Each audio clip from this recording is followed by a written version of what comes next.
So ಈ ರೀತಿ ನಿರ್ಧಾರವನ್ನ ಯಾಕೆ ಮಾಡಿದ್ರು, ಏನೆಲ್ಲ ಚರ್ಚೆ ಕಾಂಗ್ರೆಸ್ ಪಾಳ್ಯದಲ್ಲಿ ಬಿಜೆಪಿ ಅಸಮಾಧಾನಿತರು ಅಥವಾ ಜಂಪಿಂಗ್ ಸ್ಟಾರ್ ಗಳ ಬಗ್ಗೆ ಇದೆ ಆ ಬಗ್ಗೆ ಡೀಟೇಲ್ಸ್ ಈಗ ಬಂತು ನೋಡಿ. ಬೇಡ ಬೇಡ, ಸೋತರು ಗೆದ್ದರು ನಮ್ಮ ಪಕ್ಷದವರೇ ಇರ್ಲಿ, ಬಿಜೆಪಿಯವರು ಈಗ ಪಕ್ಷ ಸೇರಿ ಟಿಕೆಟ್ ತೆಗೆದುಕೊಳ್ಳೋದು ಬೇಡ. ಶೆಟ್ಟರ್ ನಮಗ್ ಸರಿಯಾಗಿ ಪಾಠ ಹೇಳಿದ್ದಾರೆ, ಪಾಠ ಕಲಿಸ್ ಹೋಗಿದ್ದಾರೆ. ಅದೇ ತಪ್ಪು ಇನ್ನೆಂದು ನಾವು ಮಾಡಲ್ಲ, ಆ ತಪ್ಪು ಪುನರಾವರ್ತನೆ ಆಗೋದೇ ಬೇಡ. ಚುನಾವಣೆಯ ನಂತರ ಕಾಂಗ್ರೆಸ್ನ ಸಿದ್ಧಾಂತವನ್ನ ಒಪ್ಪಿ ಬರೋದಾದ್ರೆ ಬರಲಿ, ಆಗ ಅವರಿಗೆ ಏನಾದ್ರೂ ವ್ಯವಸ್ಥೆಯನ್ನ ಮಾಡೋಣ ಅಂತ ಸಿಎಂ ಸಿದ್ದರಾಮಯ್ಯ ಅವರು ಸ್ಪಷ್ಟೋಕ್ತಿಯ ಮೂಲಕ ತಿಳಿಸಬೇಕಾದವ್ರಿಗೆ ತಿಳಿಸ್ತಾ ಇದ್ದಾರಂತೆ. ಅಲ್ಲಿಗೆ ರೆಡ್ ಸಿಗ್ನಲ್ ಅನ್ನ ಪಕ್ಷಕ್ಕೆ ಯಾರು ಜಾಯಿನ್ ಮಾಡಿಸ್ಬೇಕು ಅಂತ ಅಂದ್ಕೊಂಡಿದ್ರು ಅವ್ರಿಗೂ ತೋರಿಸ್ತಾ ಇದ್ದಾರೆ. ಆಮೇಲೆ ಬಿಜೆಪಿಯ ಮೇಜರ್ ಆಕಾಂಕ್ಷಿತರಿಗೆ ಇದು ಸೆಟ್ ಬ್ಯಾಕ್ ಅಂತಾನೂ ಹೇಳ್ಬೋದು. ಯಾಕಂದ್ರೆ ಆಯಾರಾಮ್ ಗಯಾರಾಮ್ ಅನ್ನೋ ಪರಿಸ್ಥಿತಿಯನ್ನ ಕೆಲವು ಬಿಜೆಪಿ ನಾಯಕರು ತೋರಿಸ್ಕೊಟ್ಟಿದ್ದಾರೆ. ಹಿಂಗ್ ಬಂದು ಸ್ವಲ್ಪ ಹೊತ್ತು ಕೂಡ ಸಸ್ಟೈನ್ ಆಗದೆ ವಾಪಸ್ ಬಿಜೆಪಿಗೆ ಹೋಗಿದ್ದಾರೆ. ಇದರಿಂದ ಪಕ್ಷಕ್ಕೂ ಮುಜುಗರ, ಡ್ಯಾಮೇಜು, ಅವ್ರು ಬಂದು ಲಾಭ ಆಗೋದು ಅಷ್ಟರಲ್ಲೇ ಇದೆ ಅನ್ನೋದು ಸಿಎಂ ಅವರ ಲೆಕ್ಕಾಚಾರ. ಇಷ್ಟು ಮಾತ್ರ ಅಲ್ಲ, ನಮ್ಮದೇ ಶಕ್ತಿಯ ಬಲದಲ್ಲಿ ನಾವು ಸೀಟ್ಗಳನ್ನ ಗೆಲ್ತೀವಿ ಅನ್ನೋ ವಿಶ್ವಾಸವನ್ನ ಕೂಡ ಸಿಎಂ ಸಿದ್ದರಾಮಯ್ಯ ಅವರು ವ್ಯಕ್ತಪಡಿಸ್ತಾ ಇದ್ದಾರೆ. ಕೆಲವೆಲ್ಲ ಇಲ್ಲ ಅಂತ ಹೇಳಲ್ಲ, ನಮ್ಮ ಪಾರ್ಟಿಲಿ ಒಪ್ಪಿಲ್ಲ. ನಾನು ಸಿದ್ಧ ಇದ್ದೆ, ನಮ್ಮ ಪಕ್ಷದಲ್ಲಿ ಇನ್ನ ಯಾಕೆಂದ್ರೆ ನಾನು ಇಂಡಿವಿಜುವಲ್ ಡಿಸಿಷನ್ ತಗೊಳಕ್ಕಾಗಲ್ಲ.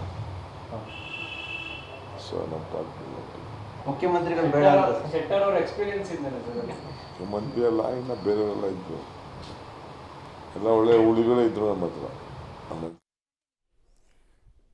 ಈ ಬಗ್ಗೆ ಹೆಚ್ಚಿನ ಡೀಟೇಲ್ಸ್ ಕೊಡ್ತಾರೆ. ನೇರ ಸಂಪರ್ಕದಲ್ಲಿ ಜಾಯಿನ್ ಆಗ್ತಿದ್ದಾರೆ ಕೆಪಿ ನಾಗರಾಜ್. ಕೆಪಿ ನಾಗರಾಜ್, ಈ ಬಿಲೀಫು ಎಲ್ಲರಿಗೂ ಅಪ್ಲೈ ಆಗುತ್ತಾ? ಪಕ್ಷಕ್ಕೆ ಬರುವಂತಹ ಎಲ್ಲರಿಗೂ ಕೂಡ ಅಪ್ಲೈ ಆಗುತ್ತಾ ಅಥವಾ ಕೆಲವರನ್ನ ಮಾತ್ರ ಕೇಂದ್ರೀಕರಿಸಿ ಹೇಳ್ತಾ ಇದ್ದಾರೆ ಅನ್ನೋದು ಒಂದು ಪ್ರಶ್ನೆ. ಎರಡನೇದು, ತಮ್ಮ ಶಕ್ತಿಯ ಮೇಲೆ ಅಷ್ಟೊಂದು ಕಾನ್ಫಿಡೆನ್ಸ್ ಇದೆಯಾ ಹಾಗಾದ್ರೆ ಸಿಎಂ ಸಿದ್ದರಾಮಯ್ಯ ಅವರಿಗೆ ಸೀಟ್ ಗೆಲ್ಲುವ ವಿಚಾರದಲ್ಲಿ ಅಂತ? ಸಿದ್ದರಾಮಯ್ಯನವರಿಗೆ ಈ ವಿಚಾರದಲ್ಲಿ ಎಲ್ಲರೂ ಕೂಡ ಒಂದೇ ಇದ್ದಂಥ ರೀತಿಯಲ್ಲಿ ಕಾಣ್ತಾ ಇದ್ದಾರೆ. ಚುನಾವಣೆಯ ಹೊತ್ತಿನಲ್ಲಿ ಬಿ ಜೆ ಪಿಯಿಂದ ಯಾವೊಬ್ಬ ನಾಯಕರುಗಳು ಕೂಡ ಕಾಂಗ್ರೆಸ್ಗೆ ಸೇರುವಂಥದ್ದು ಬೇಡ. ಯಾಕಂದರೆ ಈ ಹಿಂದೆ ಜಗದೀಶ್ ಶೆಟ್ಟರ್ ಅವರನ್ನ ಸೇರಿಸ್ಕೊಂಡು ದೊಡ್ಡದೊಂದು ಪಾಠವನ್ನು ಕಲ್ತಿದ್ದೇವೆ. ಈ ಕಾರಣಕ್ಕೋಸ್ಕರವಾಗಿ ಚುನಾವಣೆ ಹೊತ್ತಿನಲ್ಲಿ ಬಿ ಜೆ ಪಿಯ ಪ್ರಮುಖ ನಾಯಕರನ್ನ ಕರ್ಕೊಂಡು ಬಂದು ಅವರಿಗಿಲ್ಲಿ ಟಿಕೆಟನ್ನು ಅಕಮಡೇಟ್ ಮಾಡುವಂಥದ್ದು, ತದನಂತರದಲ್ಲಿ ಅವರು ಕೈಕೊಟ್ಟು ಪಾಸಾದಾಗ ನಾವು ಏನನ್ನೂ ಮಾಡ್ಕೊಳ್ಳೋದಂಥ ಸ್ಥಿತಿಯಲ್ಲಿದ್ದೇವೆ. ಆ ಕಾರಣಕ್ಕೋಸ್ಕರವಾಗಿ ಯಾವುದೇ ಹಂತದಲ್ಲೂ ಕೂಡ ಈ ಸಂದರ್ಭದಲ್ಲಿ ಬಿ ಜೆ ಪಿ ಯಾವೊಬ್ಬ ನಾಯಕರು, ಇದು ಪರ್ಟಿಕ್ಯುಲರ್ ಇಂತಿಂಥ ನಾಯಕರು ಅಂತಲ್ಲ, ಯಾವ ನಾಯಕರು ಕೂಡ ಕಾಂಗ್ರೆಸ್ಗೆ ಸೇರುವಂಥದ್ದು ಬೇಡ. ನಾವು ಸೇರಿಸ್ಕೊಳ್ಳುವಂಥ ಪ್ರಯತ್ನವನ್ನು ಕೂಡ ಮಾಡೋದು ಬೇಡ.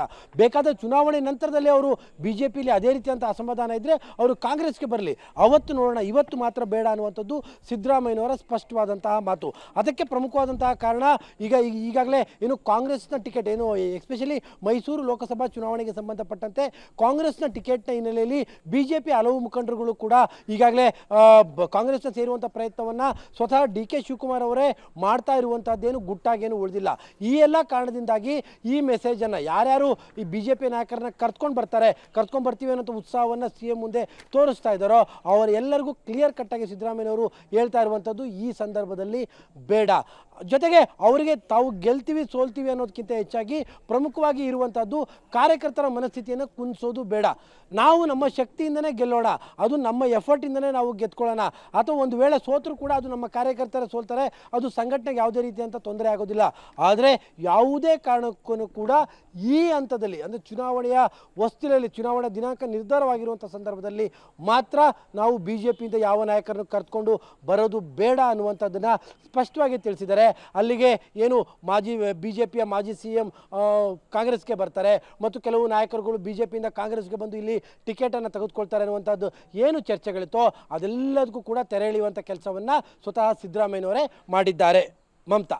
ರೈಟ್, ಧನ್ಯವಾದ ಕೆಪಿ ನಾಗರಾಜ್. ಈ ಹಂತದಲ್ಲಿ ಪಕ್ಷದ ಕಾರ್ಯಕರ್ತರ ಮನಸ್ಸಿಗೆ ಘಾಸಿ ಆಗುವಂತಹ ಯಾವ ಹೆಜ್ಜೆಯನ್ನು ನಾವು ಇಡೋದು ಬೇಡ ಅಂತ ಹೇಳಿ ಅಳೆದು ತೂಗಿ ನಿರ್ಧಾರವನ್ನ ಕೈಗೊಳ್ತಾ ಇದ್ದಾರೆ ಅಂತ ಅನ್ಸುತ್ತೆ ಸಿಎಂ ಸಿದ್ದರಾಮಯ್ಯ ಅವರು. ಆಮೇಲೆ ಅಸೆಂಬ್ಲಿ ಮಾಡೆಲ್ ಅನ್ನ ನಾವು ಫಾಲೋ ಮಾಡೋಣ ಅಂತ ಡಿ ಕೆ ಶಿವಕುಮಾರ್ ಅಂದ್ಕೊಂಡಿದ್ರು. ಅಂದ್ರೆ ಯಾರ್ಯಾರು ಅಸಮಾಧಾನಿತರು, ಟಿಕೆಟ್ ವಂಚಿತರು ಬಿಜೆಪಿಯಲ್ಲಿ ಇದ್ರು ಅವನ್ನೆಲ್ಲ ಈ ಕಡೆ ಕರ್ಕೊಂಡು ಬರೋದನ್ನ ಅಸೆಂಬ್ಲಿ ಮಾಡೆಲ್ ಅಂತ ಹೇಳ್ತೀವಿ. ಬಟ್ ಅದಕ್ಕೆ ಬೇಡ ಈಗ ಸದ್ಯಕ್ಕೆ. ಆ ನಿರ್ಧಾರಗಳೆಲ್ಲ ಸ್ವಲ್ಪ ದಿನಗಳ ಕಾಲ ತಡೆ ಹಿಡಿಯೋಣ, ಮುಂದಕ್ಕೆ ನೋಡೋಣ ಅಂತ ಹೇಳಿದಾರಂತೆ.